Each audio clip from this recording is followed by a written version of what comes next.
अस्सलामु अलैकुम वरहमतुल्लाहि वबरकातुहू।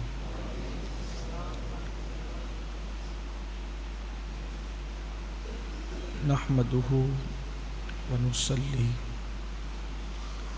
व नुसल्लिमु अला रसूलिहिल करीम, अम्मा बाद, फ़अऊज़ु बिल्लाहि मिनश शैतानिर रजीम, बिस्मिल्लाहिर रहमानिर रहीम। व युक़ीमुनस्सलाह व मिम्मा रज़क़नाहुम युनफ़िक़ून। सदक़ल्लाहुल अज़ीम। गौसे आज़म बमनी बेसरो सामा मददे, क़िबले दीन मददे, काबे ईमा मददे, बगिरदाबे बला उफ्ताद कश्ती, मदद कुन या मोइनुद्दीन चिश्ती। पढ़िए अस्सलातु वस्सलामु अलैका या रसूल अल्लाह, अस्सलातु वस्सलामु अलैका या नबी अल्लाह, अस्सलातु वस्सलामु अलैका या हबीब अल्लाह, व अला आलिका व अस्हाबिका या नूर अल्लाह, सल्लल्लाहु तआला अलैहि वसल्लम।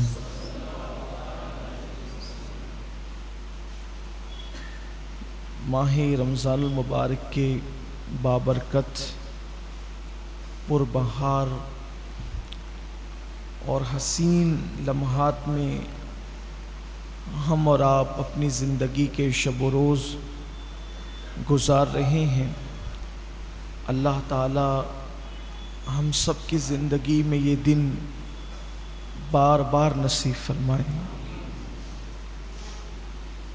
कितने खूबसूरत लम्हात है, इसीलिए सहाबाए किराम तमन्ना करते थे कि काश पूरे साल को रमज़ान शरीफ ही बना दिया जाए, क्योंकि यही बरकत वाले दिन है जिसमें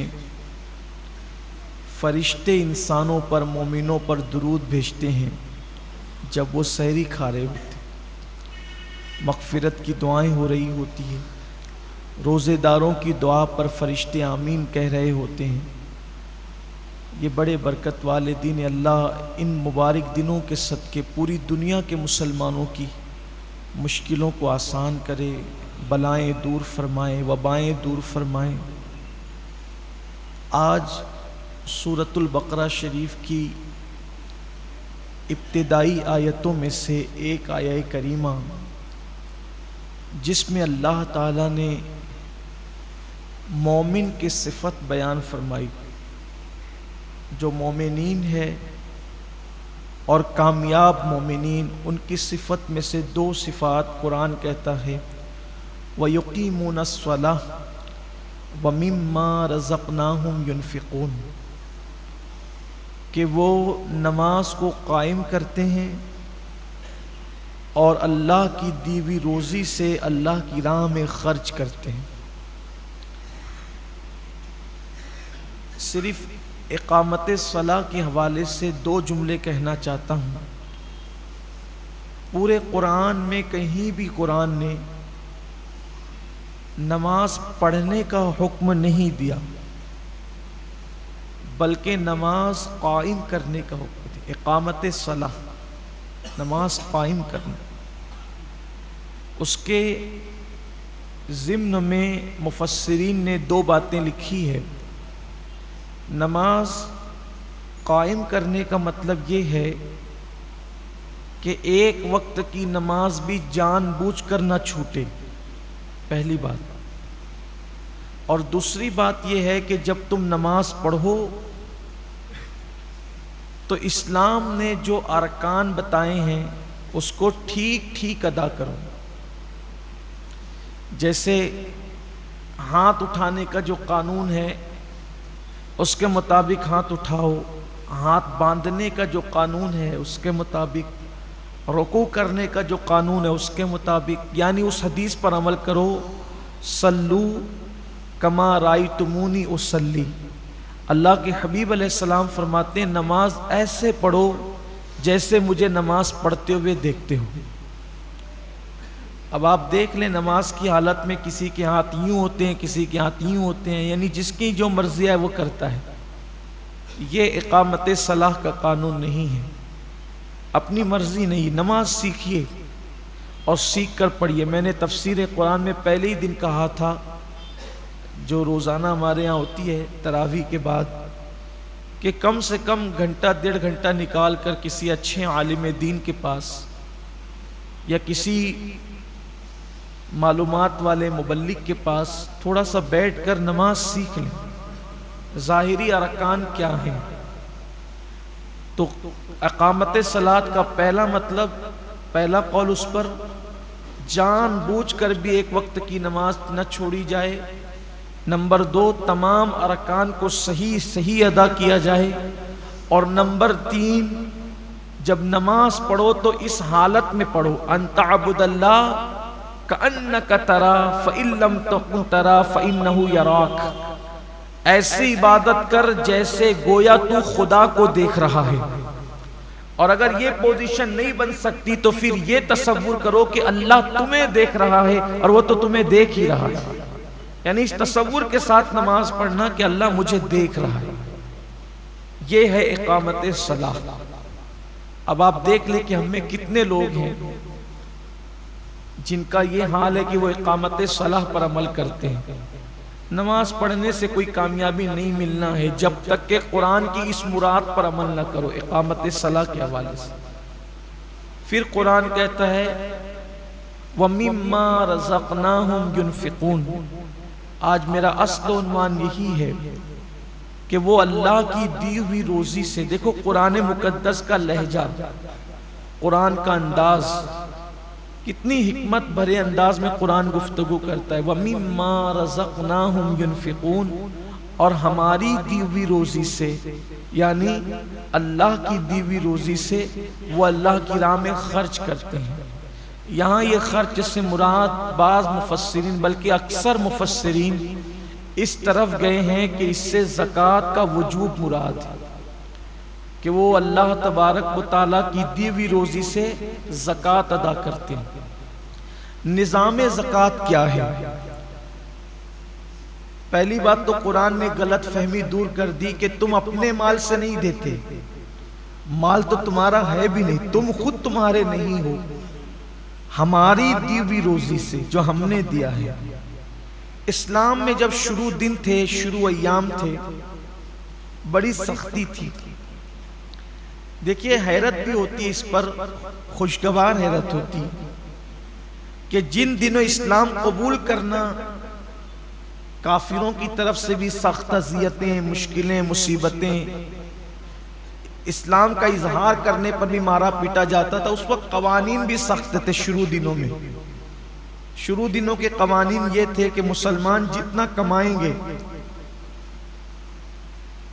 तो दिन भर में अपनी जरूरत पे वो जितना खर्च कर सकते हैं कर लें, बाकी जितने पैसे बचेंगे उनको बिस्तर पे जाने से पहले पहले वो सारे पैसे अल्लाह की राह में तकसीम कर देना है, यानी वो जमा नहीं कर सकते थे। इसीलिए जो शुरू दिन के मुसलमान हैं उनकी बड़ी अहमियत है। साबिक़ून अल-अव्वलून, उनका सवाब भी सबसे अलग है, बल्कि और सहाबा भी सवाब में उनके बराबर नहीं है। जो बाद में आए वो भी सहाबी है, जिन्होंने शुरू में कलमा पढ़ा वो भी सहाबी है, जो फतेह मक्का के बाद आए वो भी सहाबी है। दोनों काबिल एहतराम है।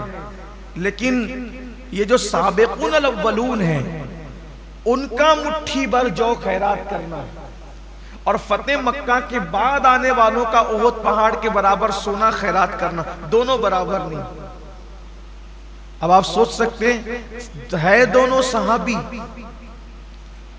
है दोनों सहाबी। असल में ये हदीस जो आई है ना कि मेरे सहाबी का मुट्ठी भर जौ खैरात करना और तुम्हारा ओहद पहाड़ के बराबर सोना खैरात करना दोनों बराबर, हुआ ये था कि एक साहब ने जो फतेह मक्का के बाद ईमान लाए थे, उन्होंने किसी पहले ईमान लाने वाले सहाबी को कुछ कह दिया था, उनका दिल दुख गया था। तो उस पर यह हदीस अल्लाह के रसूल अलैहि सलाम ने बयान फरमाई। यानी सहाबा में भी दर्जे हैं। हमारे लिए तो वो सहाबी भी काबिल एहतराम है जिसने एक झलक हुजूर को देख लिया, बस हम जो है वो माज़अल्लाह कोई तकाबुल नहीं कर रहे हैं, सिर्फ बता रहे हैं कि पहले दिन ईमान लाने वालों की साबिक़ुन अल-अव्वल, इसीलिए वो जन्नत में भी पहले जाएंगे, वो जन्नत में भी पहले जाएंगे और उनकी बहुत बड़ी शान है जो पहले। उसकी वजह यह है, एक तो काफिरों की तकलीफें उन्होंने झेली, फिर इस्लाम के नाम पे उस वक्त खर्चा किया कि जब इस्लाम का नाम लेने के लिए वो लोग डरते थे, वो साबिक़ुन अल-अव्वलून है। तो उस वक्त के हालात ये थे कि पैसा नहीं जमा कर सकते थे, जितना खर्च कर दिया दिन भर में खर्च कर दिया, बिस्तर पे जाने से पहले सब आपको तकसीम कर देना है, जमा नहीं कर सकते थे। फिर जब ज़कात के अहकामात आए तो फिर इस्लाम ने इजाजत दी कि अब तुम पैसे जमा कर सकते हो, अब पैसा जमा करना तुम पर कोई गुनाह नहीं है, लेकिन अब उसमें शर्त यह है कि तुम अपनी जमा की हुई रकम में से 2.5% अल्लाह की राह में साल में एक मर्तबा दिया करो। फिर उसके मसारिफ बताए गए कि ये इन रास्तों में कमोबेश 7 तबके कुरान मुकद्दस ने बयान फरमाए हैं कि इन रास्तों में तुम्हें खर्च करना है, जिनमें से बहुत सारे तबकात हैं जो हिंदुस्तान में पाए नहीं जाते, तो उसकी तफसील आगे हम आपके सामने पेश करेंगे। अगर कोई शख्स नमाज की पाबंदी करता है लेकिन साल में एक मर्तबा 2.5% ज़कात अदा नहीं करता, तो अल्लाह के रसूल सल्लल्लाहु अलैहि वसल्लम फरमाते हैं अल्लाह उसकी नमाजें भी कबूल नहीं फरमाता, क्योंकि अल्लाह ताला ने जहां जहां ज़कात का जिक्र किया है नमाज के साथ किया। ज़कात का जिक्र हमेशा नमाज के साथ आया है। आप देख लें कुरान मुकद्दस में उठाकर, नमाज का जिक्र कहीं तन्हा कर दिया गया है, लेकिन हमेशा ज़कात को नमाज के साथ बयान किया गया। ज़कात का माना होता है पाक करने। ज़कात को ज़कात इसलिए कहते हैं कि हर चीज का एक मैल होता है, तो ये जो हमारा माल है उसका मैल निकालना, गोया एक समझाने के लिए कह रहा हूं। ये शारहीन ने भी लिखा है हदीस पाक की शरह में कि ये जो ज़कात निकाली जाती है माल का मैल है। तो जैसे कपड़ों से माल निकल जाता है तो कपड़े कैसे साफ हो जाते हैं, ऐसे जब हमारे माल से ज़कात निकल जाती है तो हमारा जो माल है वो महफूज हो जाता है, अल्लाह के किले में महफूज हो जाता है, और उसकी हिफाजत फिर अल्लाह अपने जिम्मे करम पर ले लेता है। और जो लोग अदा नहीं करते ज़कात, कुछ लोग ऐसे हैं कि जिन्हें बहुत तकलीफ होती है ज़कात अदा करने में, हालांकि दिया अल्लाह ने, और अदा कितनी करना है, सिर्फ 2.5%, यानी 100 रुपए पर 2.5 रुपया देना है सिर्फ, और 97.5 रुपये अपने लिए रखना है। अब देखिए 97.5 कितने होते हैं, और सिर्फ 2.5%, और ये फर्ज है। सैयदना सिद्दीक अकबर ने उनके साथ जंग की थी जिन लोगों ने अल्लाह के रसूल अलैहिस्सलाम के विसाल के बाद ज़कात अदा करने से इनकार किया था। सिद्दीक अकबर ने फरमाया था मैं इनके साथ ऐसे ही जिहाद करूंगा जैसे हम काफिरों पे जिहाद करते हैं, हत्ता के अगर दौरे रिसालत में ये ऊंट की नकेल और रस्सी भी बतौर ज़कात देते थे, अगर ये रस्सी भी रोक लेंगे तो भी मैं इनके साथ जय वो जिहाद करूंगा। और आपने किया। मामला एक रस्सी का नहीं था, मामला पैसों का नहीं था, मामला ज़कात की फर्जियत का था। और ज़कात की फर्जियत इस्लाम के वो 5 बुनियादी सुतूनों में से एक है जिसका जिक्र अल्लाह के रसूल अलैहि सलाम ने फरमाया कि इस्लाम की बुनियाद 5 चीजों पर है, ईमान, नमाज, रोजा, हज और ज़कात। ये 5 सुतून है इस्लाम के मजबूत। अगर कोई ज़कात का इनकार करे तो वो मुसलमान नहीं रह जाता, वो काफिर हो जाएगा। तो कुछ लोगों को ज़कात देने में यार मैं इतनी ज़कात कैसे दूं, अल्लाह ने दिया है। अल्लाह ने तो फरमाया कि हमारी दी हुई रोजी से, अल्लाह की दी हुई रोजी से। एक हदीस पाक में अल्लाह के हबीब अलैहिस्सलाम का फरमान है, क़यामत के दिन लोग देखेंगे कि बहुत बड़ा अज़दहा है जिसकी आंखों से आग निकल रही है और जिसके दांत लोहे के हैं, लोहे के दांत हैं उसके, और आग उसकी आंखों से निकल रही है। वो ढूंढेगा तो देखेगा कि एक बंदा जो ज़कात नहीं देता था, वो उससे मुखातिब होकर कहेगा तेरा दायां हाथ मेरी तरफ कर ताकि मैं तेरा हाथ खा जाऊं। आका करीम सल्लल्लाहु अलैहि वसल्लम के फरमान का मफहूम है कि फिर वो उसका दायां हाथ चबाएगा और दायां हाथ चबा करके खा लेगा, फिर बाएं हाथ की तरफ बढ़ेगा। जब बायां हाथ चबा कर खाएगा तो फिर दायां हाथ उसका दोबारा वापस आ जाएगा। फिर बायां हाथ खा चुका रहेगा तो दायां हाथ खाएगा तो बायां वापस आ जाएगा। और जिस वक्त वो अज़दहा जिसकी आंखों से आग निकल रही होगी और दांत उसके लोहे के होंगे, वो भी जहन्नम के बने हुए लोहे के, तो वो जब चबा रहा होगा तो उसकी चीख ऐसी निकलेगी कि उसकी चीख निकलने से पूरा मैदान महशर कांप जाएगा। आप सोचे वो चीख कैसी होगी कि पूरा मैदान महशर कांप जाएगा। तो पूछा जाएगा ये किसकी चीख है? तो इरशाद होगा कि ये उसकी चीख है कि जो दुनिया में ज़कात अदा नहीं करता। मैदान महशर कोई छोटा मोटा तो नहीं होगा, हमारे खेल के ग्राउंड की तरह या हिंदुस्तान के मैदानों की तरह तो नहीं होगा। मैदान महशर अव्वलीन और आखिरीन सब जमा होंगे। उसकी चीख कितनी बुलंद होगी उस दिन के पूरा मैदान महशर कांप जाएगा। कितनी दर्दनाक चीख होगी ज़कात नहीं देने वालों का। अच्छा, ये किसी मौलवी की डराने की बातें नहीं, न किसी सियासी लीडर का कौल है, ये सादिकुल वादुल अमीन का फरमान है, जिसने अपनी जिंदगी में कभी अपनी मर्जी से कलाम ही नहीं किया। जबान उनकी है, कलाम खुदावंद कुद्दूस का है। तो जो वो शख्स जिसका वो हाथ चबा करके खा रहा होगा, वो अज़दहे से पूछेगा तू कौन है? तो कहेगा कि मैं तेरा माल हूं, तू मुझसे मोहब्बत करता था लेकिन मैं तुझसे मोहब्बत नहीं करता, बचा बचा के रखता था। आज माल ही की मोहब्बत में लोग ज़कात नहीं देते। कुरान मुकद्दस से खूबसूरत सा वाक़या याद आता है जिसको कुरान ने खुद बयान किया है और मुफस्सिरीन ने भी उसका जिक्र किया है। माल इंसान को कितना नीचे गिराता है, कितना घटिया सोच पैदा करता है इंसान की माल। मुफस्सिरीन फरमाते हैं कुरान मुकद्दस की तफसीर में कि मूसा अलैहिस्सलाम का एक कजिन था। कुछ लोगों ने उसको खालाजाद भाई करार दिया है, लेकिन एक करीबी रिश्ता बताया है। उसका नाम था कारून। और कारून जो था वो बहुत बड़ा दौलतमंद आदमी था, मालदार आदमी था कारून। और वो तौरेत का बहुत बड़ा कारी था वो, यानी उसकी आवाज इतनी खूबसूरत थी, इतना पढ़ा लिखा बंदा था वो मूसा अलैहिस्सलाम की कौम में कि जब मूसा अलैहिस्सलाम तौरेत सुनना चाहते थे किसी अच्छी आवाज वाले से तो कारून से कहते थे तू पढ़।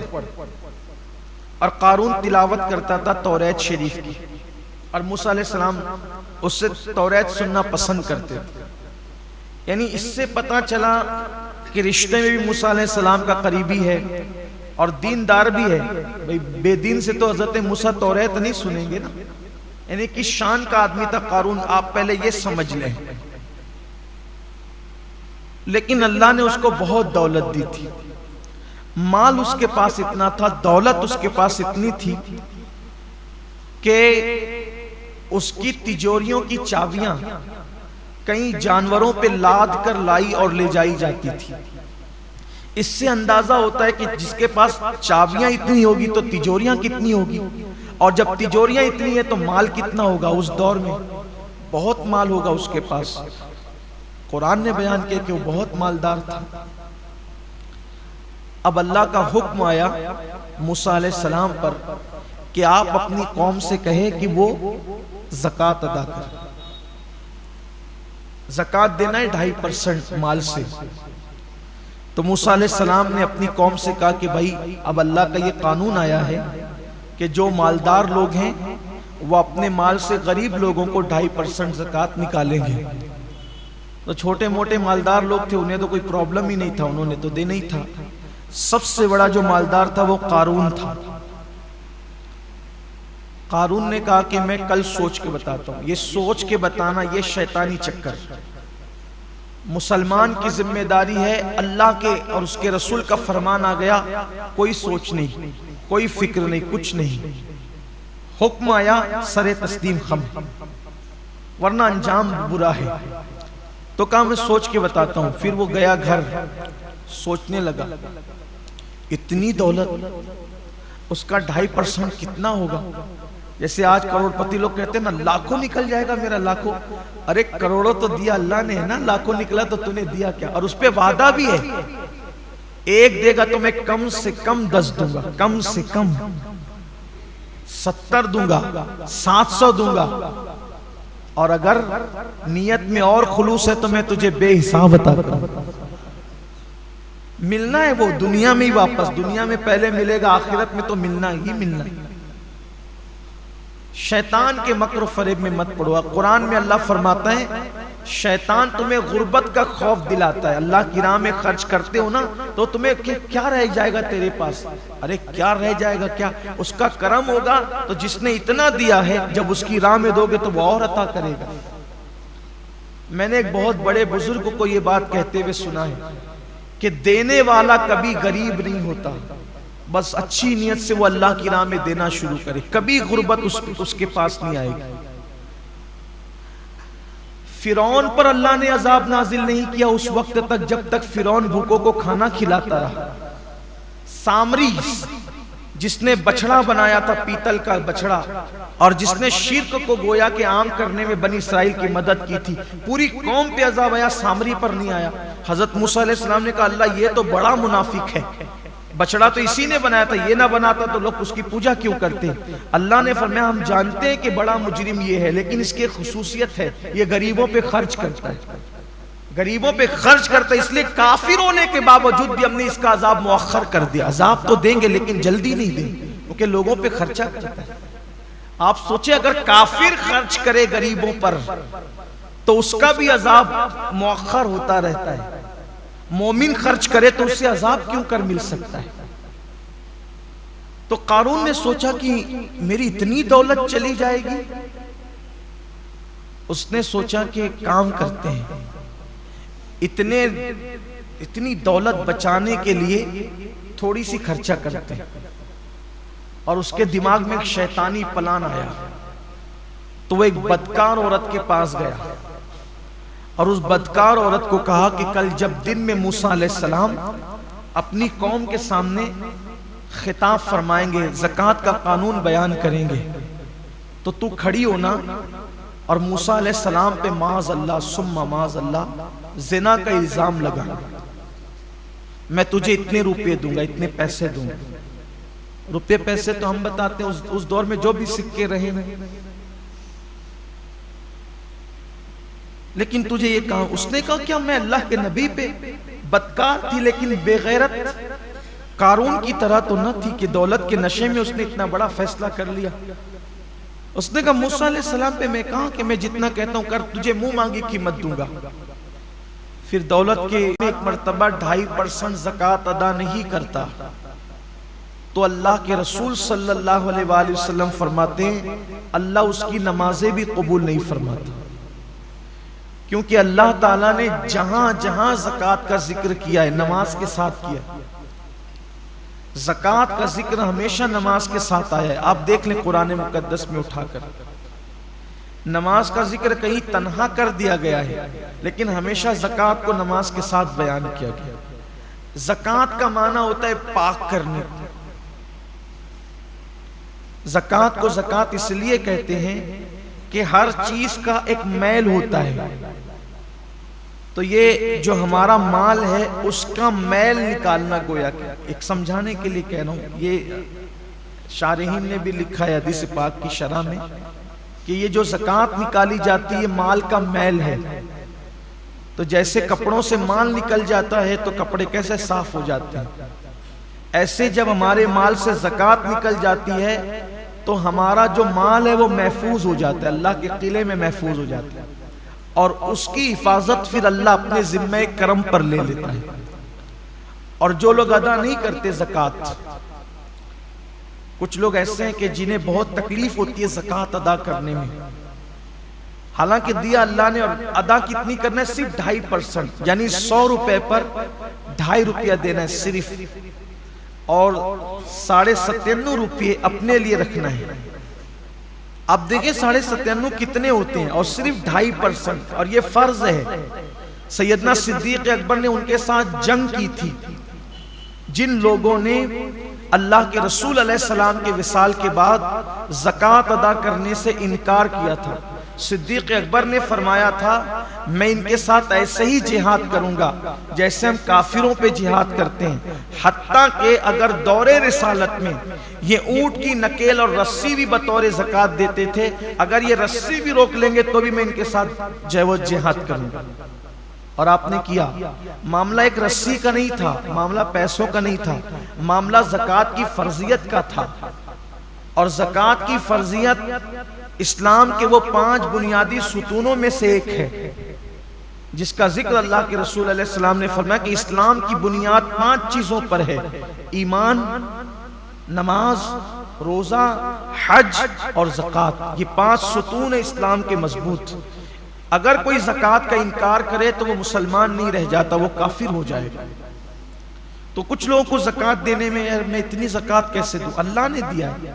अल्लाह ने तो फरमाया कि हमारी दी हुई रोजी से, अल्लाह की दी हुई रोजी से।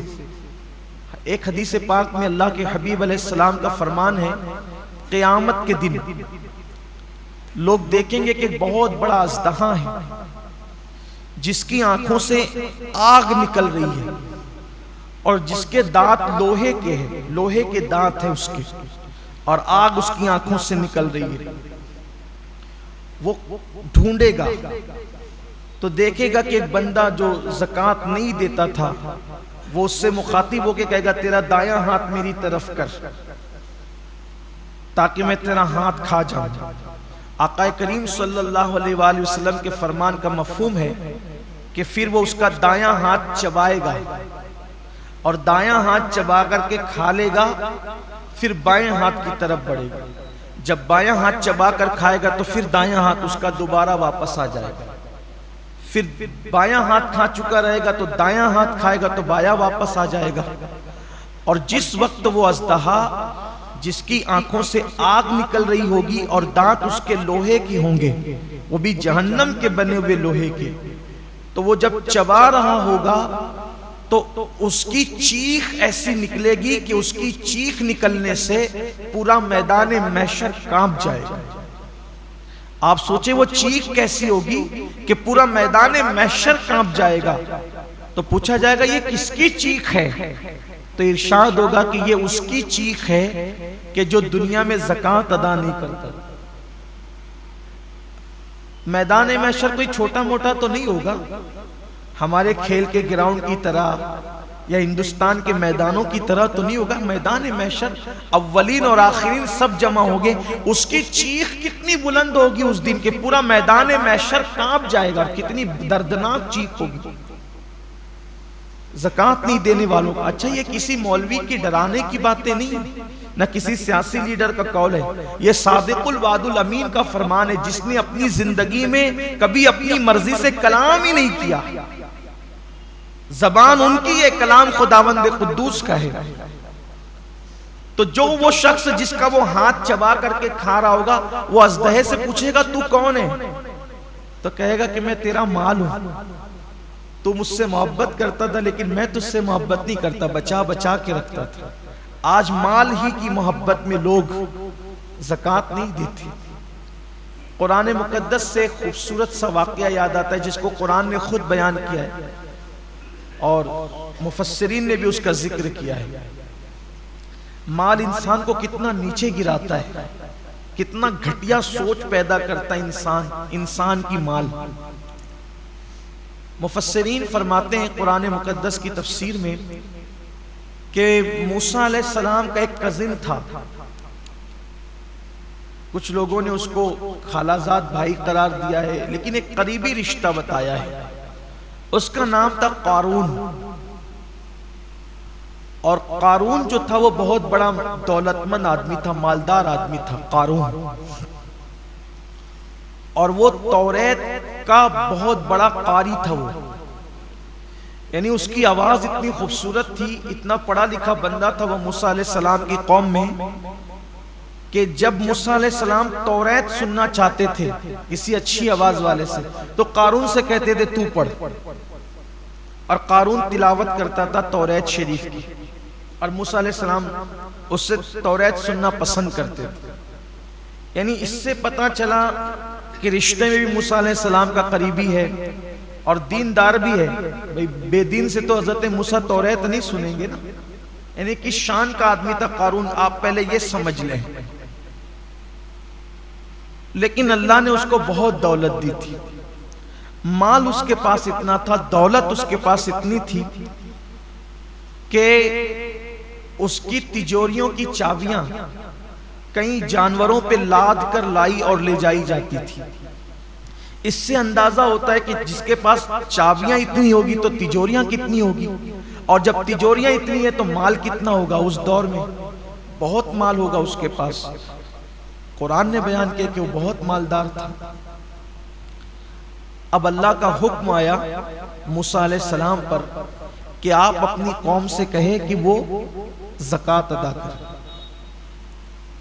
ज़कात देना है 2.5% माल से। तो मूसा अलैहिस्सलाम ने अपनी कौम से कहा कि भाई अब अल्लाह का ये कानून आया है कि जो मालदार लोग हैं वो अपने माल से गरीब लोगों को 2.5% ज़कात निकालेंगे। तो छोटे मोटे मालदार लोग थे, उन्हें तो कोई प्रॉब्लम ही नहीं था, उन्होंने तो देना ही था। सबसे बड़ा जो मालदार था वो कारून था। कारून ने कहा कि मैं कल सोच के बताता हूं। ये सोच के बताना ये शैतानी चक्कर। मुसलमान की जिम्मेदारी है, अल्लाह के और उसके रसूल का फरमान आ गया, कोई सोच नहीं, कोई फिक्र नहीं, कुछ नहीं। हुक्म आया सरे तस्लीम खम, वरना अंजाम बुरा है। तो कहा मैं सोच के बताता हूं। फिर वो गया घर, सोचने लगा इतनी दौलत, उसका 2.5% कितना होगा। जैसे आज करोड़पति लोग कहते हैं ना लाखों निकल जाएगा मेरा, लाखों। अरे करोड़ों तो दिया अल्लाह ने है ना, लाखों निकला तो तूने दिया क्या। और उस पे वादा भी है, एक देगा तो मैं कम से कम 10 दूंगा, कम से कम 70 दूंगा, 700 दूंगा, और अगर नियत में और खुलूस है तो मैं तुझे बेहिसाब अता करूंगा। मिलना है वो दुनिया में ही वापस, दुनिया में पहले मिलेगा, आखिरत में तो मिलना ही मिलना है।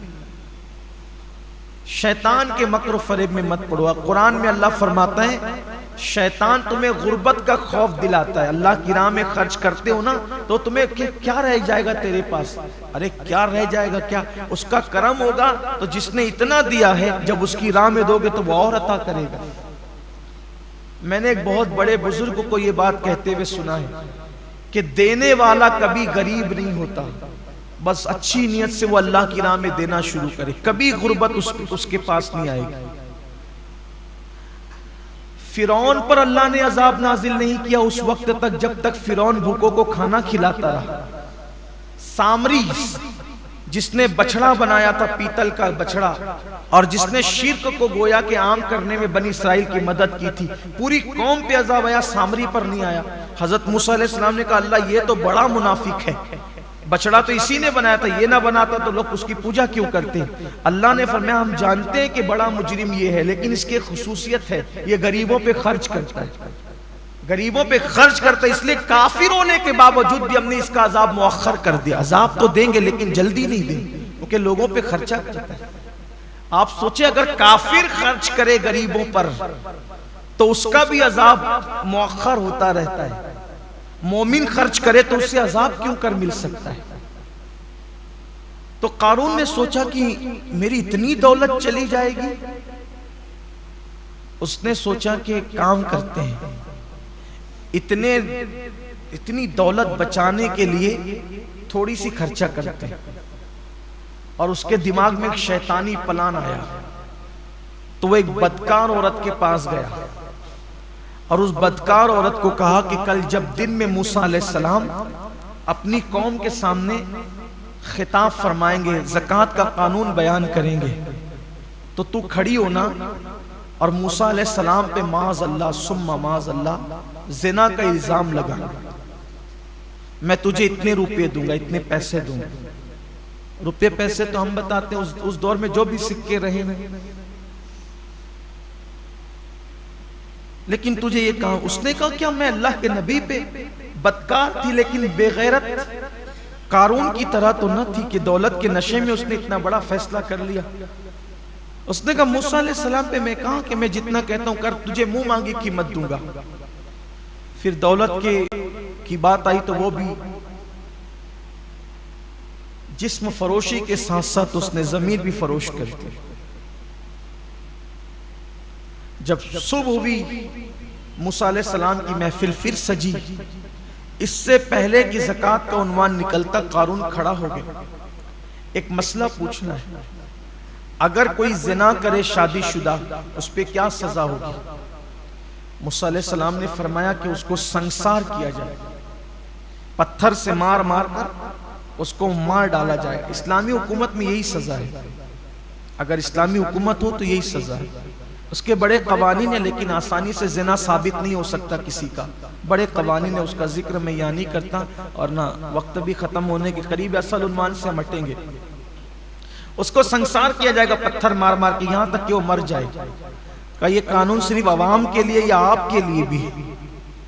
अल्लाह के पैगंबर ने कहा ये अल्लाह का कानून सब के लिए। तो कहा ये क्या कहती है? आपने फरमाया कौन क्या कहती है? वो खड़ी हो गई।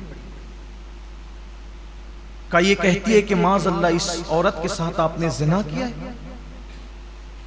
हजरत मूसा अलैहिस्सलाम ने उस औरत की तरफ देखा, जलाले पैगंबराना की ताब नहीं ला सकी, उसका पूरा वजूद कांप गया। और कांप गया तो उसने कहा अल्लाह के नबी मैं ऐसी बात नहीं कहती, इसने मुझे मुंह मांगी कीमत देने पे, आप पे इल्जाम लगाने पे मजबूर किया, बस इसलिए कि इसकी ज़कात की रकम बच जाए, इसने ये खेल खेला है। हजरत मूसा तो जलाली थे, जब जलाल में आते थे आपके बाल जिस्म के कपड़ों के बाहर निकल जाते थे। आपके बाल अल्लाह ने कुदरती तौर पे इतने बड़े दिए थे कि जब जलाल में आते थे तो आस्तीन और कपड़ों के बाल खड़े होकर बाहर निकल जाते थे और अमामे से शोले उठते हुए नजर आते थे। बड़े जलाली पैगंबर थे। तो हालत जलाल में तो आपने उसकी तरफ देखा तो उसने तो कहा कि आप पे इल्जाम लगाने के लिए इसने मुझे तैयार किया है। आपने आसमान की तरफ उसी हालत में आंख उठाई, कहा जो तेरे मासूम पर इस तरह का इल्जाम लगाए सिर्फ ज़कात बचाने के लिए, अब उसका क्या अंजाम होगा? अज़राए अदब कोई सजा तजवीज़ नहीं की, अल्लाह से कहा अब उसका क्या अंजाम होगा? अल्लाह ने कहा ये तेरा मुजरिम है, तू खुद सजा मुकर्रर करेगा कि अंजाम क्या होगा। तो हज़रत मूसा अलैहिस्सलाम ने कहा ये जमीन धसा इसको अपने अंदर, जमीन इसको अपने अंदर धसा ले। जब वो कमर तक धसा तो कितना बदमाश था, धसते धसते का मूसा मेरी दौलत पर कब्जा करने का अच्छा तरीका निकाला है कि मुझे जमीन में धसा दो और फिर मेरी दौलत पे कब्जा कर लो। अल्लाह के पैगंबर ने कहा जमीन रुक जा, और फिर हुक्म दिया कि इसकी दौलत को इसके सर पे रख दिया जाए, यानी अब अज़ाब और बढ़ जाए। फरिश्तों ने उसकी जितनी तिजोरियां, उसकी जितनी दौलत थी सब उसके सर पे रख दिया। अभी तो ऐसे ही धस रहा था बगैर वजन के, नबी से मुंह चलाने की सजा ये मिली कि उसकी सारी दौलत उसके सर पे रख दी गई और उसी हालत में वो धस रहा। अल्लाह के रसूल अलैहि सलाम ने जब अपने दौर में बयान फरमाया तो फरमाया कि अभी भी वो जमीन में धस रहा है। और बाज बुजुर्गों ने फरमाया कि रसूलुल्लाह ने फरमाया अभी भी धस रहा है तो अभी भी धस रहा है। ज़कात न देने का अंजाम, और ज़कात न देने की बुनियाद पे माल की मोहब्बत ने उसको पहुंचाया किस मंजिल पर। आज हमारे यहां भी यही हो रहा है, लोग ज़कात नहीं दे रहे। हदीस पाक में आया अल्लाह के रसूल अलैहि सलाम फरमाते हैं कि जब लोग ज़कात को तावान समझने लगे, बादशाह के यहाँ जो टैक्स देते हैं तो वो टैक्स देना लोगों को बुरा लगता है, अच्छा नहीं लगता। हुकूमतों को टैक्स देना लोग खुशी से, कोई नहीं देता खुशी से उसको। तो आका अलैहिस्सलाम फरमाते हैं जब ज़कात को लोग तावान समझेंगे, तावान, उस वक्त मेरी उम्मत पर मुसीबतें ऐसे बरसेगी जैसे काली रात में जब बादल उमट आते हैं तो कैसे छमाछम बारिश बरसती है जोरदार, वैसे मेरी उम्मत पर मुसीबतें आएगी। यानी बारिश के कतरे नहीं मुसलसल टपकते रहते हैं, एक के बाद एक के बाद एक के बाद। तो एक मुसीबत खत्म नहीं होगी तो दूसरी, दूसरी नहीं तो तीसरी, तीसरी नहीं तो चौथी। देख लीजिए 4-4 महीने कारोबार बंद कर सकते हैं, लेकिन 2.5% ज़कात नहीं निकाल सकते। लाखों लाख रुपया लोग लेकर के भाग जाएं, ज़कात नहीं निकालेंगे, खुश दिली से नहीं निकालेंगे। ज़कात निकालने की बरकत क्या है? ज़कात निकालने की बरकत यह है कि अगर तुम ज़कात अपनी पूरी पूरी निकालो खुशदिली के साथ, खुशदिली के साथ, अल्लाह तुम्हारी उम्र में इजाफा करे, माल में इजाफा करे। एक हदीस पाक है, एक शख्स था, हजरत सुलेमान अलैहिस्सलाम से बहुत मोहब्बत करता था। माफ कीजिएगा, सुलेमान अलैहिस्सलाम के वालिद हजरत दाऊद अलैहिस्सलाम से बड़ी मोहब्बत थी उसको। सुलेमान अलैहिस्सलाम के वालिद दाऊद अलैहिस्सलाम से बड़ी मोहब्बत। तो दाऊद अलैहिस्सलाम से मोहब्बत का उसका आलम यह था कि जिस दिन वो दाऊद अलैहिस्सलाम को देख नहीं लेता, उसको चैन नहीं मिलता था, तो वो हर दिन आता था सलाम करने के लिए। यानी उसका मामूल था कि वो दिन में आएगा, नहीं आ सकेगा, तो सोने से पहले एक मर्तबा वो दाऊद अलैहिस्सलाम की बारगाह में सलाम के लिए जरूर हाजिर होगा। सोएगा नहीं उनको देखे बगैर, या तो रात में या तो दिन में, 24 घंटे में एक बार दाऊद अलैहिस्सलाम की जियारत उसके लिए लाजिम थी। एक दिन उसकी शादी हो गई। अब शादी का दिन था, तो हर दिन आता था सलाम करने के लिए, शादी के दिन तो आना ही था। तो उसने रोजाना के मामूल की तरह शादी की मसरूफियात के बाद भी वक्त निकाल के हजरत दाऊद अलैहिस्सलाम की बारगाह में आया, शादी का सलाम कर, दूल्हा बन गया तो शादी का सलाम करने के लिए आया। हुस्न इत्तिफाक कि जिस दिन वो दूल्हा सलाम करने के लिए आया, उसी वक्त हजरत दाऊद अलैहिस्सलाम की बारगाह में हजरत मलकुल मौत, मौत का फरिश्ता जनाब इज़राइल अलैहिस्सलाम, वो भी तशरीफ लाए हुए थे। तो दाऊद अलैहिस्सलाम भी उससे प्यार करते थे, जब वो मोहब्बत करता था तो आप भी उससे मोहब्बत करते थे। बहुत पुरतपाक अंदाज से मिले और उसको रुखसत किया। तो हजरत इज़राइल ने, मलकुल मौत ने पूछा, ये कौन है? कहा ये मेरा बड़ा प्यारा है और मुझसे मोहब्बत करता है, मैं भी उससे मोहब्बत करता हूँ। इतना मोहब्बत का मामला इसका कि जब तक सलाम कर नहीं लेता, जब तक सोता नहीं है, इसका मामूल ये है। और आज इसकी शादी हुई है। तो कहा दाऊद, इसकी जिंदगी के सिर्फ 6 दिन बाकी रह गए।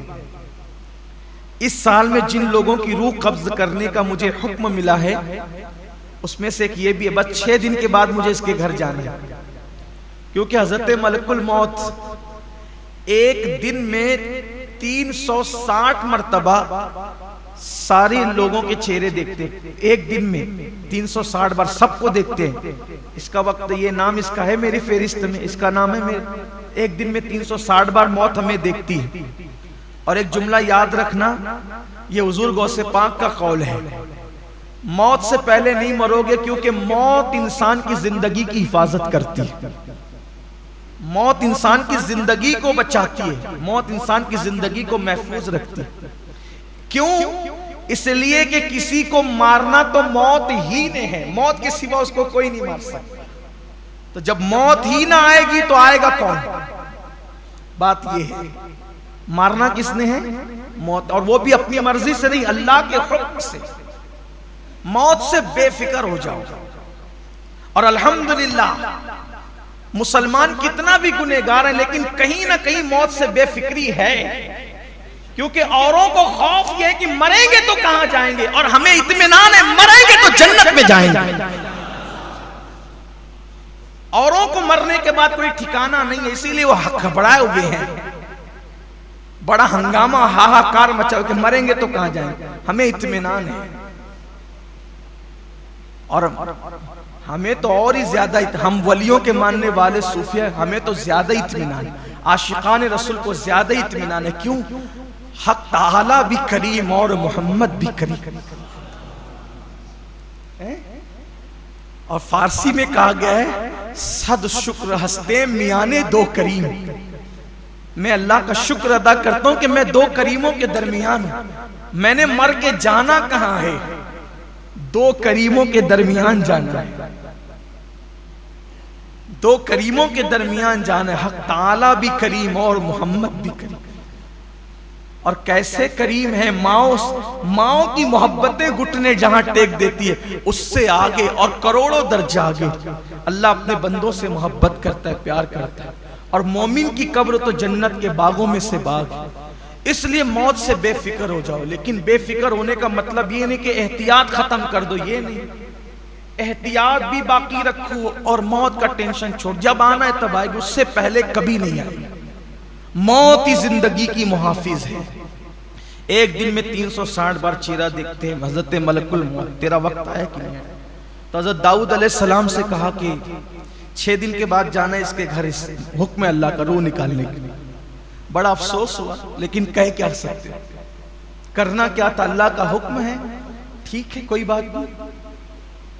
फिर वो शख्स आता जाता रहा। उन 6 दिन में हजरत दाऊद उसको बड़ी हसरत से देखते। 6 दिन का दूल्हा चला जाएगा, ऐसे ही ना कहें दुल्हन के हाथ की मेहंदी भी न मिटेगी और उसका सुहाग उजड़ जाएगा। लेकिन 6 दिन भी चले गए, हत्ता के 7 महीने बीत गए। 6 दिन तो गए गए, वो इंतकाल नहीं हुआ, मरा नहीं। 7 महीने बीत गए। उस दरमियान में हजरत मलकुल मौत आए नहीं, 7 महीने के बाद आए।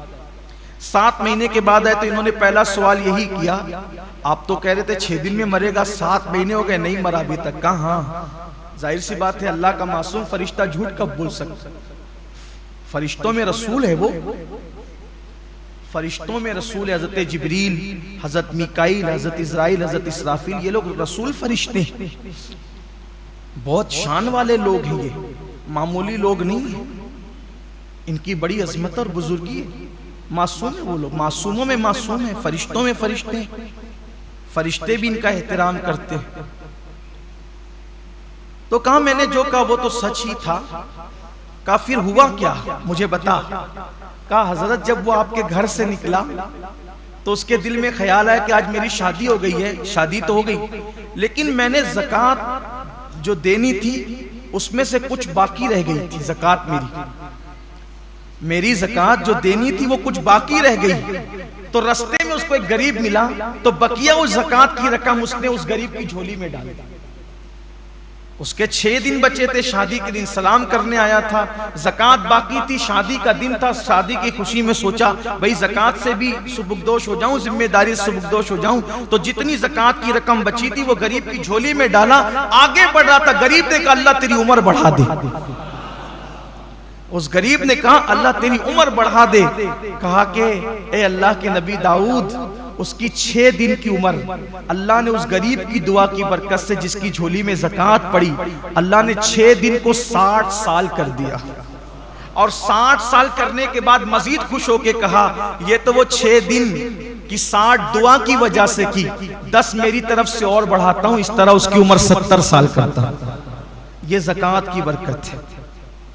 जिनकी झोलियों में डालते हो ना, ये कोई मामूली, आप करोड़ों रुपया खर्च करके 1 सेकंड नहीं बढ़ा सकते। डॉक्टरों को लाखों रुपया दे करके डॉक्टर की औकात नहीं कि वो 1 सेकंड बढ़ा दे, लेकिन गरीब की झोली में डालते हो, उसकी दुआएं किसी की 6 दिन की जिंदगी 60 साल कर देती। और अल्लाह फिर मजीद उस पे करम फरमा करके 10 और बढ़ा के 70 साल। और ये भी हदीस पाक में आता है, बाज ऐसे भी हैं कि जिनकी 3 दिन की जिंदगी 30 साल कर दी गई, और गुनाह करने की वजह से, अल्लाह रब्बुल इज्जत के गरीब बंदों का हक मारने की वजह से 30 साल की जिंदगी 3 साल में सिमट दी गई। एक आखिरी हदीस पाक पेश कर देता हूं, बहुत खूबसूरत है, मुझे बहुत पसंद आई ये हदीस, तो मैंने चाहा कि मैं इसको आपके सामने पढ़ूं। जब खुशी के साथ कोई ज़कात निकालता है, तवज्जो से सुनना, आपको बड़ी मुसर्रत होगी। ये अल्लाह के रसूल का फरमान है। आका अलैहिस्सलाम ने खुद फरमाया कि जब कोई खुशी के साथ अपनी ज़कात निकालता है तो अल्लाह उसके नाम आसमानों पे लिखता है, 7 आसमान, हर आसमान पे उसका नाम अलग अलग लिखा जाता है, और अर्श पे भी उसका नाम लिखा जाता है। देखो हम लोग अगर अखबार में नाम आए तो कितना बड़ा बड़ा डोनेशन देते हैं ना, फोटो छपे तो कितना बड़ा बड़ा डोनेशन देते हैं, यहाँ फोटो छपेगा, ये लीडर मेरा नाम लेगा, वो नाम लेगा, वो नाम। देखो ज़कात खुशदिली से देने वालों के लिए कितना बड़ा इनाम है। मेरे आका सैयदुल आलमीन सादिक व मज़दूक फरमाते हैं, जो खुशदिली की कैद है, इसमें तावान समझ के नहीं, टेक्स समझ के नहीं, खुशदिली के साथ अल्लाह की राह में दे। उसने दिया तो दे रहा हूँ, आका फरमाते हैं जो पूरी पूरी ज़कात खुशदिली के साथ अदा करता है, पहले आसमान पे उसका नाम करीम लिखा जाता है, यानी ये शख्स करीम है। दूसरे आसमान पे उसका नाम जवाद लिखा जाता है। तीसरे आसमान पे उसका नाम मोती लिखा जाता है। चौथे आसमान पे उसका नाम सखी लिखा जाता है। पांचवें आसमान पे उसका नाम मकबूल लिखा जाता है कि ये भी मकबूल है, इसके सारे अमाल मकबूल हैं। छठे आसमान पे उसका नाम महफूज लिखा जाता है, यानी ये जहन्नम की आग से महफूज हो गया। और सातवें आसमान पे उसका नाम मगफूर लिखा जाता है, यानी इसके सारे गुनाह बख्श दिए गए। और अर्श आजम पे उसका नाम हबीबुल्लाह लिखा जाता है, ये शख्स अल्लाह का महबूब बन गया है जो ज़कात सही सही तौर पर अदा करता है। इसलिए रमज़ान शरीफ का मौसम है, हिसाब लगाकर और जो हिसाब में आए उससे कुछ ज़्यादा ज़कात निकालिए, पूरी पूरी निकालिए। और मुस्तहिकीन को, पास पड़ोस रिश्तेदारों को, और साथ ही साथ जो मदारिस से दीनिया दीन मतीन की खिदमत कर रहे हैं उनको भी अल्लाह ने तौफीक दिए तो मजबूत करें। अल्लाह हम सब के हाल पे रहम करे, अल्लाह पूरी उम्मत पर करम की नज़र फरमाए। फिर आपसे गुजारिश करता हूँ, सहरी और इफ्तार में 5-10 मिनट का टाइम निकाल के बैठें और कसरत से दुआ करें। बिलखुसूस तमाम आलम इस्लाम के मुसलमानों की बलाएं मुश्किलें दूर होने के लिए दुआ करें। कोरोना की वबा, लॉकडाउन की नहुसत, ये सब इसके खात्मे के लिए दुआ करें, इसलिए कि रोज़ेदार की दुआ रद्द नहीं होती। कभी ये मत सोचना मैं गुनहगार हूँ, मेरी सुनी जाएगी कि नहीं सुनी जाएगी। ये मायूसी और महरूमी को अल्लाह पसंद नहीं करता। अगर तुम यकीन से मांगोगे तो अल्लाह जैसे नेकों की सुनता है वैसे अल्लाह गुनहगारों की भी सुनता है। अल्लाह सब की सुनने वाला है। यकीन के साथ दुआ करो, जहाँ अपने लिए मांगो पूरी उम्मत के लिए मांगो, पूरी कौम के लिए मांगो। और ख़ास तौर पे ये दुआ करो अल्लाह इस्लाम और मुस्लिमीन को पूरी दुनिया में गलबा नसीब फरमाए। दुआओं का सीज़न है, खूब दुआ करो, दुआ मोमिन का हथियार है। और दुआ कीजिए यहूद और नसारा और मुशरिकीन, अल्लाह इन सब को कैफरे किरदार तक पहुँचाए। बद्र में अल्लाह ने जो मुशरिकीन का अंजाम फरमाया वही अंजाम पूरी दुनिया के मुशरिकीन, यहूद और नसारा और मुर्तद्दीन का अल्लाह फरमाए। और अल्लाह बद्र में, यौमुल फुरकान में अल्लाह ने जैसे इस्लाम और मुस्लिमीन को उरूज और तरक्की और इज्जत से नवाजा, ऐसे अल्लाह तमाम आलम इस्लाम को उरूज, तरक्की और इज्जत के दिन नसीब फरमाए। गुफ्तगू के दरमियान कोई गलती हो तो अल्लाह माफ फरमाए। रिसालत के परवानों, हर सनीचर को बाद नमाज इशा सुन्नी दावत इस्लामी के आलमी मरकज इस्माइल हबीब मस्जिद में सुन्नी इज्तिमा होता है। आप हजरात पाबंदी के साथ इसमें शिरकत फरमाएं। सुन्नी दावत इस्लामी की वेबसाइट sunnidawatislamי.net पर विजिट करें और बहुत सारी दीनी मालूमात हासिल करें।